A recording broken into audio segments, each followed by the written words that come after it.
બોલો સ્વામિનારાયણ ભગવાનની, શ્રી રાધારમણ દેવની.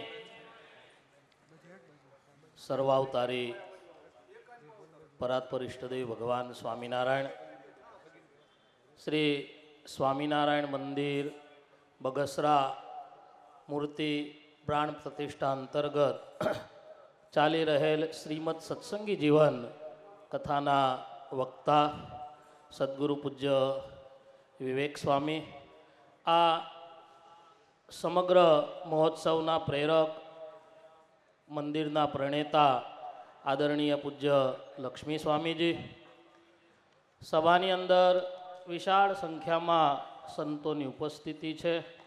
સત્સંગ મહાસભાના પ્રમુખ પૂજ્ય નૌતમ સ્વામીજી ઉપસ્થિત છે, પૂજ્ય નિત્ય સ્વરૂપ સ્વામીજી, પૂજ્ય નીલકંઠ ચરણ સ્વામીજી, હરિપ્રિયદાસ સ્વામીજી, ઘણા બધા વડીલ સંતોની ઉપસ્થિતિ.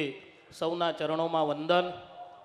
આદરણીય સૌ સંતો, શ્રીજી મહારાજના લાડીલા સૌ ભક્તોને ભાવથી જય સ્વામિનારાયણ. એ જય સ્વામિનારાયણ. વાલા ભક્તો, શ્રીજી મહારાજ પોતે આ ધરતી ઉપર પધાર્યા ત્યારથી આજ સુધી જે મંદિરોની પ્રણાલિકા છે, મંદિર એ ઉપાસનાનું કેન્દ્ર છે.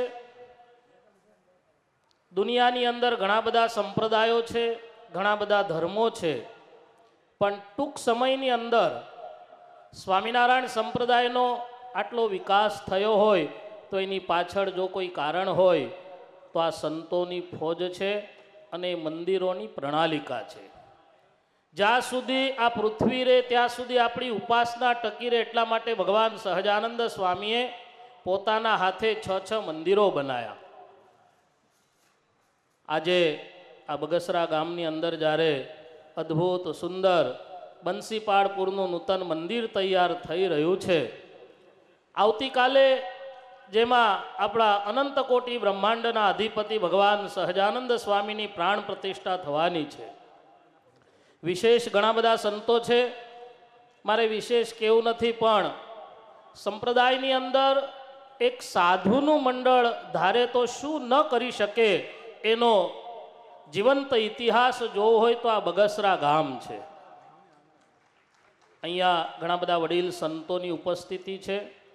શ્રીજી મહારાજના સંપર્કથી કોઈ મોટું પ્રસાદીનું સ્થાન હોય ત્યાંનો વિકાસ કરવો, ત્યાં મોટા મંદિરો કરવા એ સહેલું છે, પણ જે ગામ કોઈ પ્રસાદીના ઇતિહાસોની સાથે બહુ જોડાયેલું ન હોય, સામાન્ય ગામની અંદર આવું કરોડો રૂપિયાના ખર્ચે મંદિર કરવું એક સ્વામિનારાયણના સંત કરી શકે.